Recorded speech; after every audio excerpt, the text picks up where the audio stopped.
موصل میں نور الدین جنگی کا بھائی سیف الدین غازی 544 ہجری میں وفات پا گیا تھا اور اس کی جگہ قطب الدین مودود برسر اقتدار تھا۔ نور الدین اور مودود میں کچھ دنوں تک سیاسی چپکلش چلی تھی، مگر اب دونوں کے تعلقات بہتر ہو گئے تھے، لہٰذا نور الدین جنگی کو دمشق پر قبضے کا اس سے بہتر موقع کوئی اور نہیں مل سکتا تھا۔ اس کا بہترین سپہ سالار شیرکوہ، جسے اس نے ہمس اور ہبہ جیسے علاقے بطور جاگیر بخش دیے تھے، دمشق کو آسانی سے فتح کر سکتا تھا، کیونکہ دمشق کا سالار اس کا بھائی نجم الدین ایوب تھا۔ دونوں بھائی الگ الگ حکومتوں سے وابستہ ہونے کے باوجود امت کے مفاد کے لیے ہم فکر تھے۔ دمشق کی حکومت ان دنوں اتنی کمزور تھی کہ عیسائی کسی بھی وقت اس پر قبضہ کر سکتے تھے۔ اگرچہ ضابطے کے طور پر دمشق کے حاکم نے اپنے بچاؤ کے لیے فرنگیوں سے صلح کر رکھی تھی، مگر اس کے باوجود آس پاس کے علاقوں پر ان کی لوٹ مار کا سلسلہ جاری تھا۔ اگر نجم الدین ایوب جیسا بیدار سالار نہ ہوتا تو فرنگی ان تمام علاقوں کو تاراج کر ڈالتے، مگر نجم الدین نہایت ہوشیاری سے دمشق، بالابک اور دیگر ملحقہ علاقوں کی مدافعت کرتا رہا۔ 546 ہجری کے موسم سرما میں جبکہ وہ بالابک میں تھا، اسے فرنگیوں کی ایسی ہی لوٹ مار کی اطلاع ملی۔ اس نے اپنے بڑے بیٹے شمس الدولہ توران شاہ کو بھیج کر ان ظالموں سے مسلمان قیدیوں کو آزاد کرایا۔ اپنے دوسرے بیٹے صلاح الدین یوسف کو اسی سال اس نے شیرکوہ کے پاس حلب بھیج کر سلطان نور الدین جنگی کے دربار سے وابستہ کر دیا تھا۔ یہ صلاح الدین اور نور الدین کے تعلقات کا نقطۂ آغاز تھا۔ نجم الدین کے خاندان سے ان تعلقات کا فائدہ اٹھاتے ہوئے صفر 549 ہجری میں نور الدین جنگی نے دمشق کا محاصرہ کر لیا۔ حاکم دمشق مجیر الدین میں مزاحمت کی طاقت نہیں رہی تھی۔ اس کا نائب معین الدین انس، جو نہایت ہوشیاری سے نظام حکومت چلا رہا تھا، 5 سال پہلے فوت ہو چکا تھا۔ نور الدین نے شیرکوہ کے ذریعے نجم الدین ایوب سے مذاکرات کیے۔ دونوں بھائی وقت متفق ہو گئے کہ مسلمانوں کے وسیع تر مفاد میں دمشق کو نور الدین جنگی کے حوالے کر دینا بہتر ہے۔ چنانچہ چند دن کے اندر دمشق پر نور الدین جنگی کا قبضہ مکمل ہو گیا۔ دمشق پر نور الدین جنگی کا قبضہ اس لیے بھی ضروری تھا کہ مصر اور شام کے درمیان اہم ترین مورچہ اسکلان صرف ایک برس پہلے نصرانیوں کے قبضے میں آ چکا تھا، اور گرد و نواح کے تمام اسلامی شہر بالکل غیر محفوظ ہو چکے تھے۔ مگر اب دمشق میں نور الدین کے ہوتے ہوئے وہ آگے بڑھنے کی جرات نہیں کر سکتے تھے۔ نور الدین جنگی کے دمشق پر قبضے کے بعد دربار جنگی نجم الدین ایوب کا مرتبہ اپنے بھائی شیرکوہ سے بھی بڑھ گیا۔ ایوب کا بڑا لڑکا توران شاہ دمشق کا کوتوال مقرر کر دیا گیا۔ کئی سالوں بعد نور الدین جنگی نے نجم الدین ایوب کے دوسرے بیٹے یوسف کی صلاحیت کا اندازہ لگاتے ہوئے یہ عہدہ اسے سونپ دیا۔ کوتوال شہر کی کرسی پر بیٹھتے ہوئے اس کی عمر 20 سال کے لگ بھگ تھی۔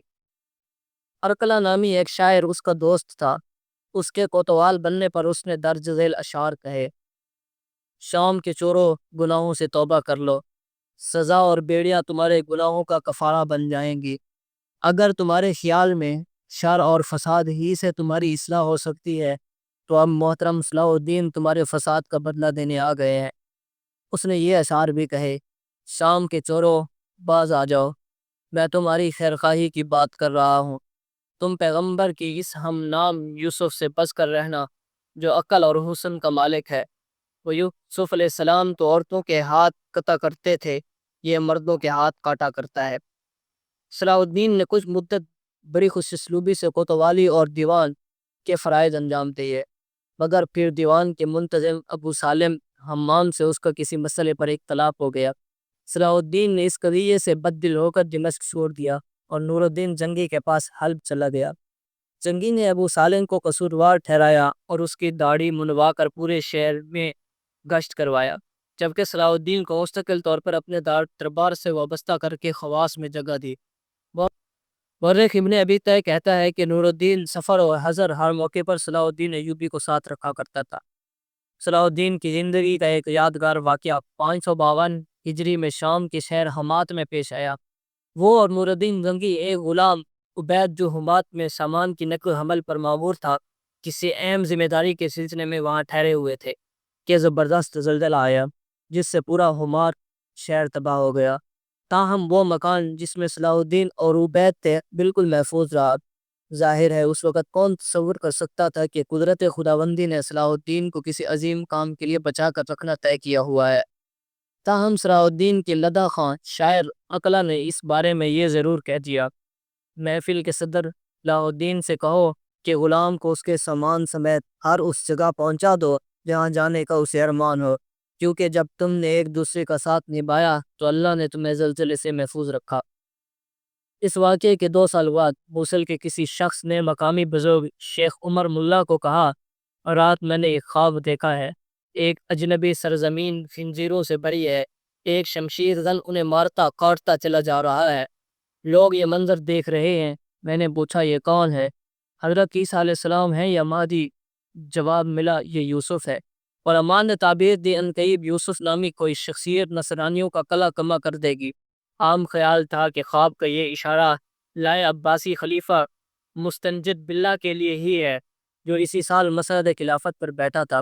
کسی کے وہم و گمان میں بھی نہ تھا یہ سعادت حلب کے 24 سالہ یوسف کے نصیب میں لکھی ہے، جو ابھی ایک عام سرکاری افسر ہے۔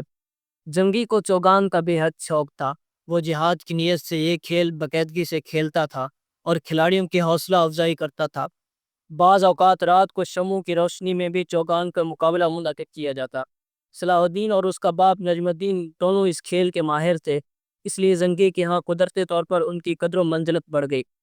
زنگی کے ساتھ صلاح الدین کی زندگی کے 11 سال بسر ہوئے، اور یہ 12 سال اس طرح بسر ہوئے جیسے ہوا کا جھونکا گزر جاتا ہے۔ مرد شناس انسان میں صلاح الدین ایوبی کی کارکردگی سے متاثر ہو کر 563 ہجری میں اسے حلب اور کفر تاب میں جاگیریں بھی دی۔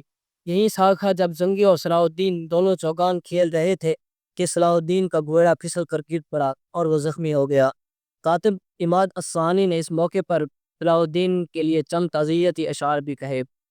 جہاں یہ اہم حقیقت پیش نظر رہے کہ اس دور میں مسلمان حکمرانوں کی طرف سے کسی شخصیت کو کسی علاقے کا حاکم بنانے، کوئی قلعہ یا شہر سپرد کرنے یا کوئی جاگیر کسی کے نام کرنے کا یہ مطلب نہیں ہوتا تھا کہ وہ زمین اس کی ملکیت ہو گئی ہے۔ وہ اسے خرید یا بیچ سکتا ہے یا اپنی مرضی کے مطابق استعمال کر سکتا ہے۔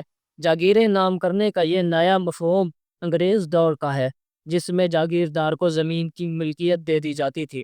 اسلامی دور میں جاگیریں یا علاقے سپرد کرنے میں ملکیت نہیں، تولیت مراد ہوتی تھی، یعنی جاگیردار یا نیب اس علاقے کی آمدن اور خرچ اور دیگر امور کا ذمہ دار ہوتا تھا۔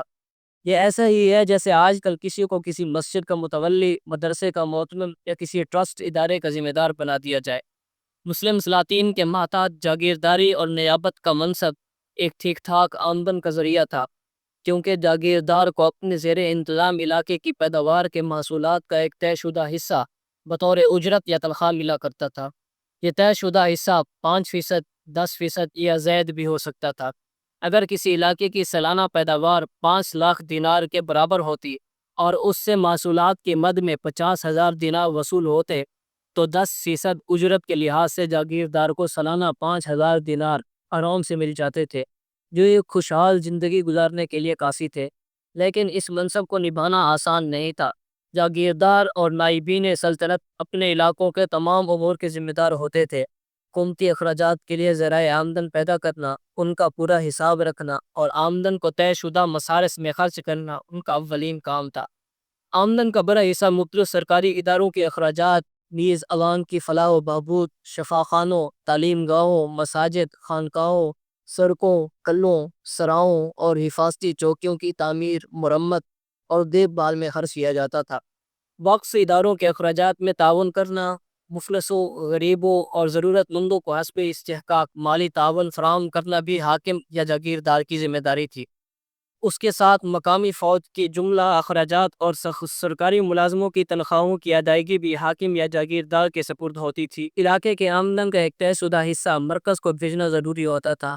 اس کے علاوہ اسد ضرورت کے وقت مرکز قرض بھی طلب کر سکتا تھا۔ سرحدی علاقے میں سرحد کی حفاظت اور اس کی جملہ مصارف بھی جاگیردار کے سپرد ہوتے تھے۔